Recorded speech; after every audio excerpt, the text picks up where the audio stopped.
me a second. Gotta wait for everything to go live before I can actually get started. It's just kind of the way these things go. And that's so that's what we'll do.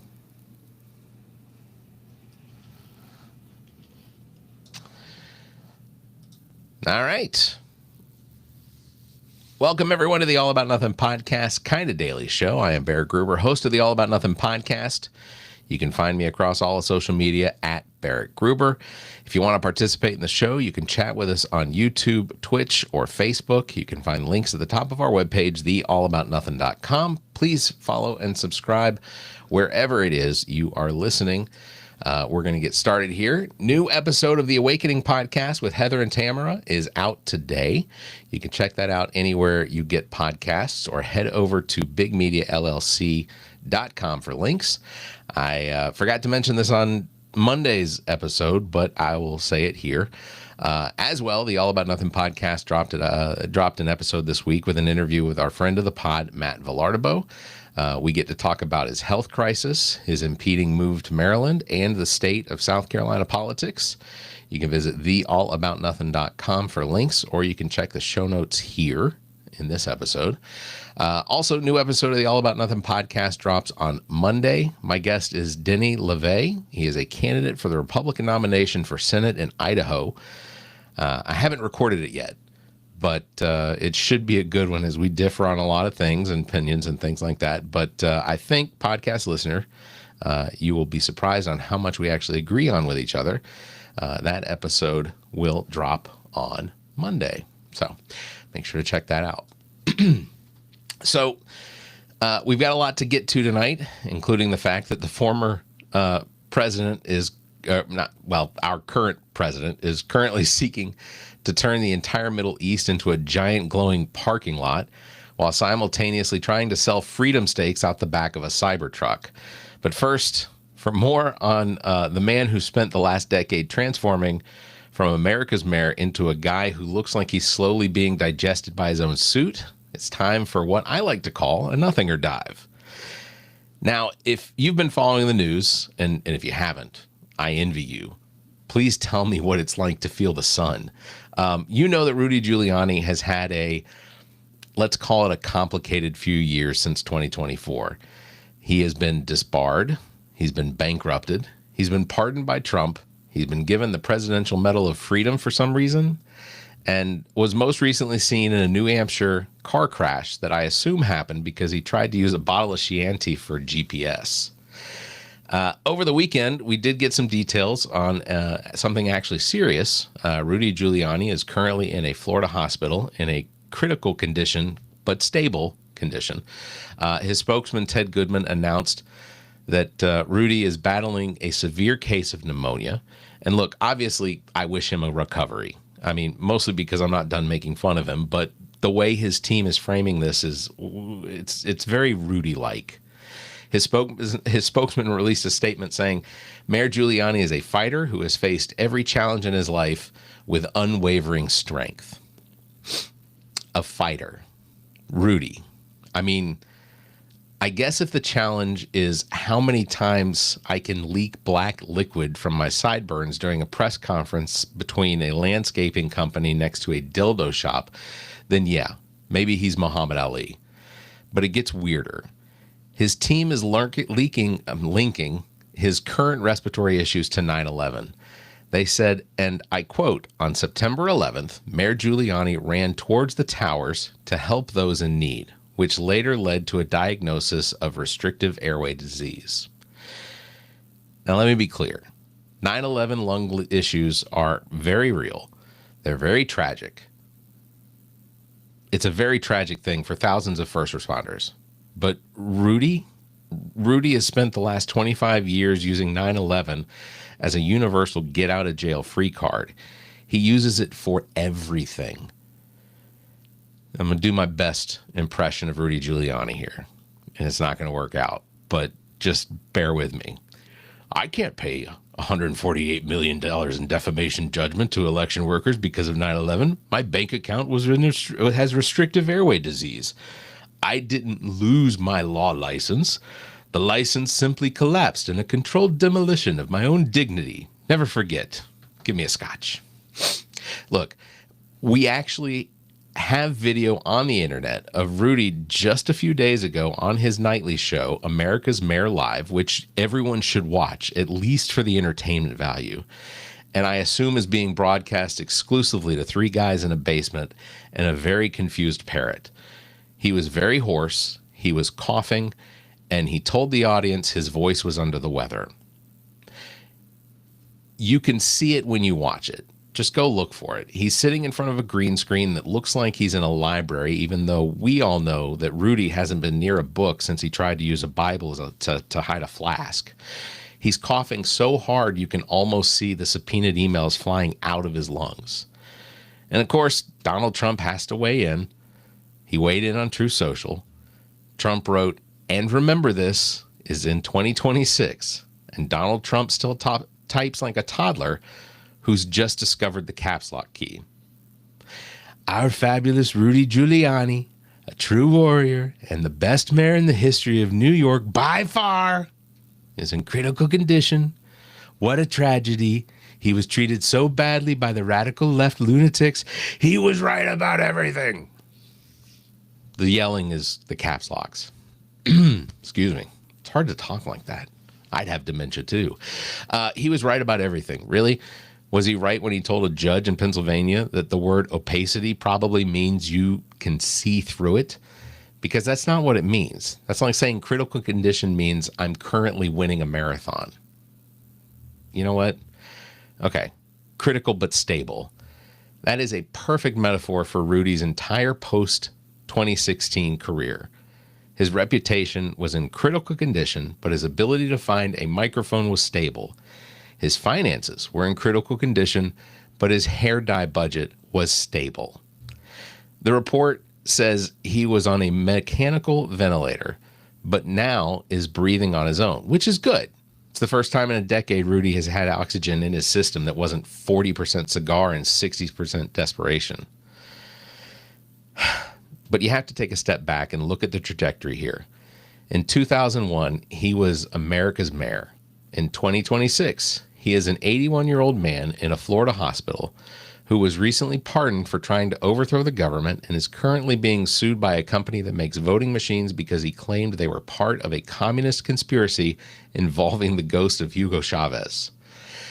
It's like if the hero of an inspirational movie suddenly decided in the final 10 minutes to become a recurring character on The Munsters. His spokesman said the mayor believes in the power of prayer. And honestly, at this point, Rudy, prayer is probably all you've got left. Because the courts took your money, the Bar Association took your license, and the bank took your World Series rings. You're down to the big guy in the sky, and he's probably looking down going, wait, is this the guy who did the Borat movie? Yeah, I'm busy. Lord, it's me, Rudy. Remember 9/11? I'm a fighter. I once held a legal briefing between a crematorium and a Fantasy Island adult bookstore. That has to count for something. And in the afterlife, is there wine in heaven? Or at least a very high-end catering hall with questionable ventilation? Honestly, I do wish Rudy a speedy recovery, if only so he can finally explain why he thought he could pay off a $148 million debt with unspecified compensation and had promised to stop talking. Because honestly, Rudy not talking is the biggest miracle we've seen in years. So that was my nothing or dive for this episode. So to get into some of the news that is going on, and this is sort of a sad one. Today it was reported that media tycoon and cable news network CNN founder Ted Turner died at the age of 87, with his death reported by CNN citing a Turner Enterprises news release. Turner revolutionized the industry by launching the first 24-hour news channel in 1980, building Turner Broadcasting Systems, Inc. into a behemoth with the superstation concept and channels like TBS.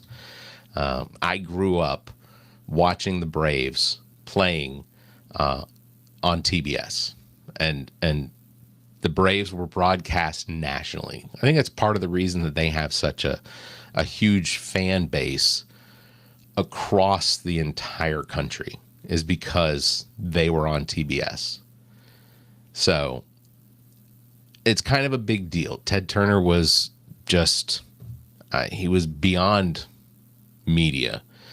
He purchased the Atlanta Braves, and then he acquired MGM UA Entertainment, gaining a library of more than 4,000 movies while donating $1 billion to the United Nations.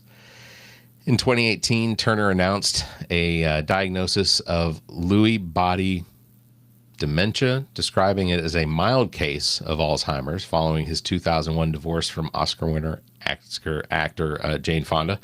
Known as well as a self-described do-gooder, Turner published his autobiography, Call Me Ted, in 2008, famously stating, "I say what comes to my mind." So, again, Ted Turner, dead today at 87 years old.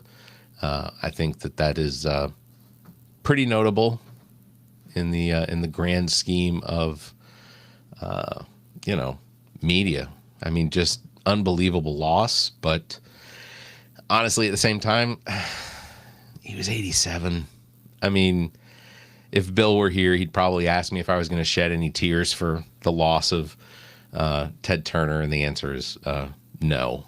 But at the same time, I certainly recognize how important Ted Turner was. I never, in my time in news and radio, I never worked for CNN. I did do things like remotes and such at the CNN Center in Atlanta. When we go to Braves games or Falcons games or things like that, there was usually a stop at the CNN Center because they had a food court and the food wasn't expensive. So, we do that. Like I said, not going to shed a tear for the loss of Ted Turner. He is not, in my mind, Robert Duvall or any of the other losses that we've had that I've had an emotional response to. So, we move on. Also in the news, an American fighter jet shot out the rudder of an Iranian oil tanker in the Gulf of Oman as it attempted to breach the U.S. blockade, the American military stated. This is on the heels of Donald Trump recently saying that, we're on the verge of peace, even though it's all sort of based purely on what it is that Iran is going to wind up deciding on as far as the peace agreements. It sounds like more and more each day that Iran is toying with President Trump, unless he's just full of shit. And that, I'm not going to rule that out. It is entirely possible that Donald Trump is just feeding us a narrative that is completely inaccurate, that he is continuing to give us this sense of Iran playing, in this whole peace potential. And the likelihood is it's not true.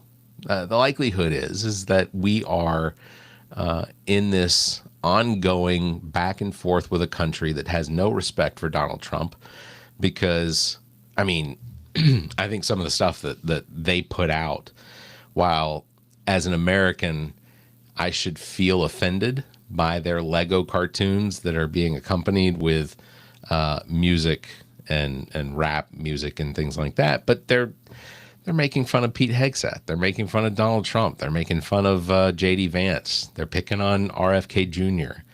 Like, I get that it's all AI, but it's pretty entertaining. And as an American, I should be offended by the fact that Iran is pushing propaganda that is entertaining me. But I'm kind of here for it. It's entertaining. you know. To get back to this, President Donald Trump announced Tuesday that he was pausing Project Freedom, which, by the way, Project Freedom is it's sort of a procedures of the U.S. military in an effort to try and push U.S. commerce through the Strait of Hormuz in a safe shipping lane. That we're stopping that because there is this potential peace deal that we have on the table with Iran. Is it real? I don't know. I don't suspect that it is.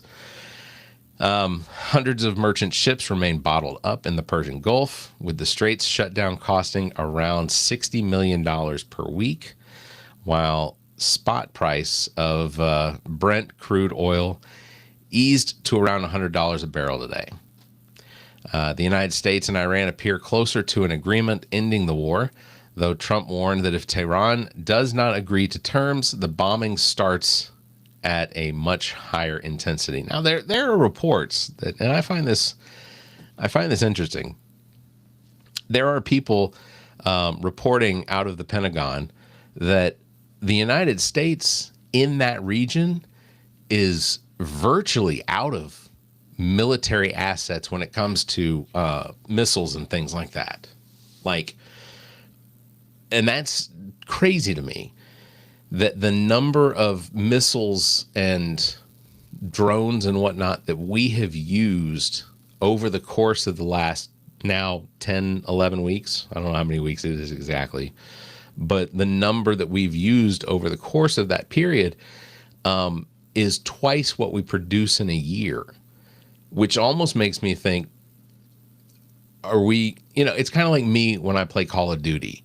When I play Call of Duty, I'm just holding the trigger down and firing just blindly at everything. And it makes me feel like that's kind of what we're doing.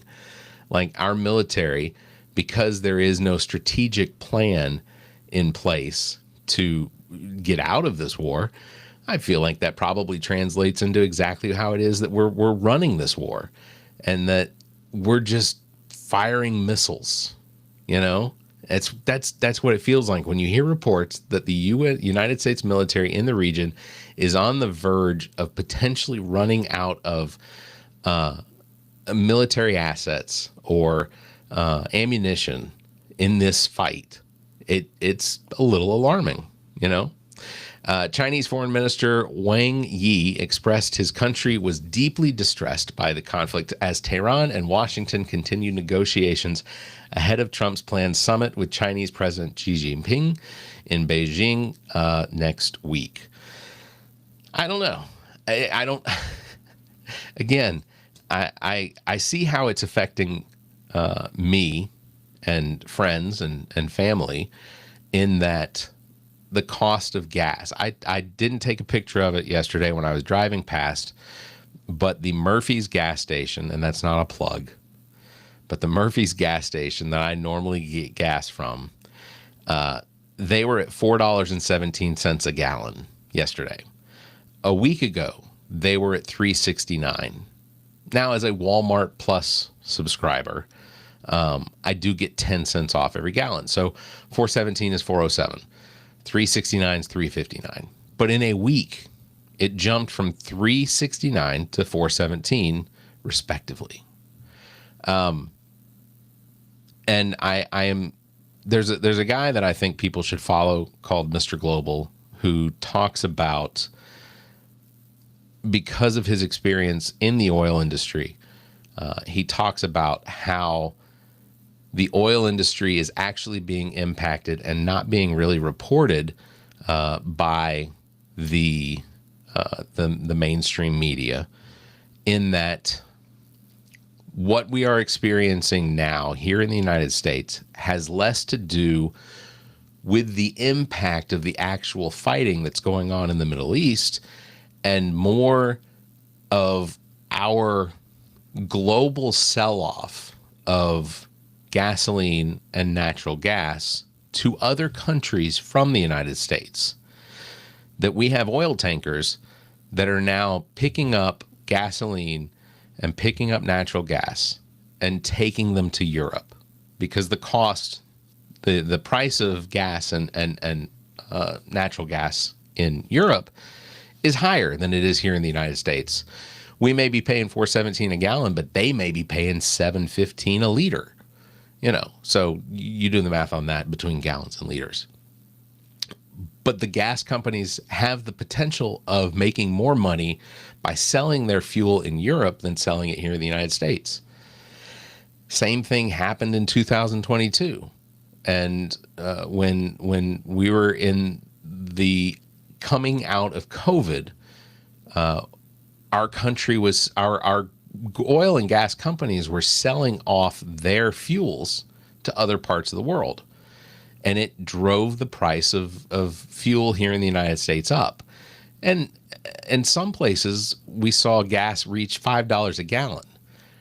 But at the rate that the gas is being sold off and the fuel is being sold off from here in the United States to other parts of the world now is 10 times as quick. And the likelihood is that within the next couple months, we may see $6, $7 a gallon nationally. That is the potential.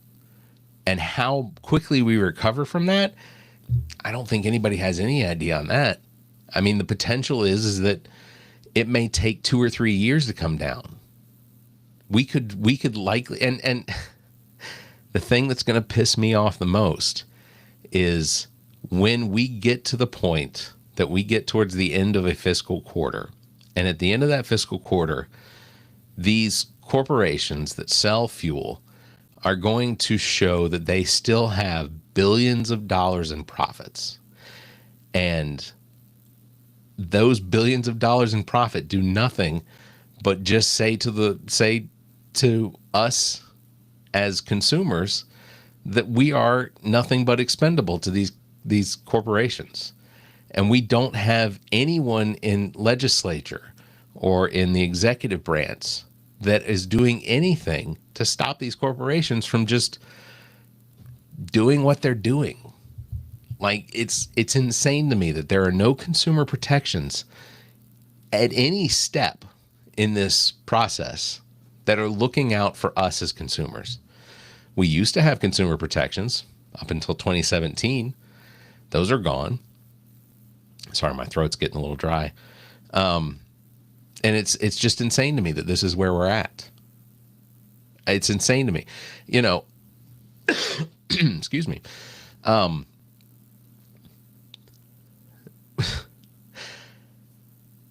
I can't, in my mind, believe that there aren't people on the right that are being affected by these inflationary practices. I don't know if that's a word. Seems like it should be. But I can't believe that there's not anyone on the right that isn't being affected by this and not saying how it's affecting them. Because I can't believe that they're just looking at this and being like, we're finally owning the libs, They're paying $6 a gallon for gas and, but we are too. But it's worth it because we're owning the libs. It's just insane to me. I can't think of anything that happens, and I get it. I'm a progressive, but I can't think of anything that the Democrats do or that leftists do that we look at as being proud of if it has a negative impact on someone on the right. Like, I can't think of a single thing, Obamacare.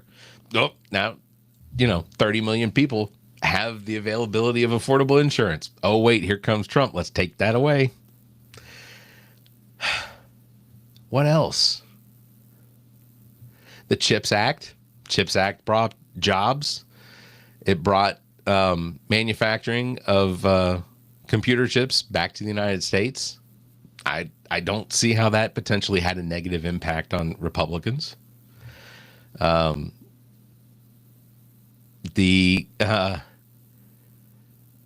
trying to think of the Infrastructure Act that came about during Biden's presidency. I can't think of that as having a negative impact on Republicans, where, Democrats were like, oh, we're really sticking it to them. It doesn't make any sense. The Infrastructure Act brought broadband high-speed internet access and is still working its way out, but across the country to rural areas where the internet wasn't necessarily available unless you used potentially Starlink satellites. Again, not a plug. It's just insane to me.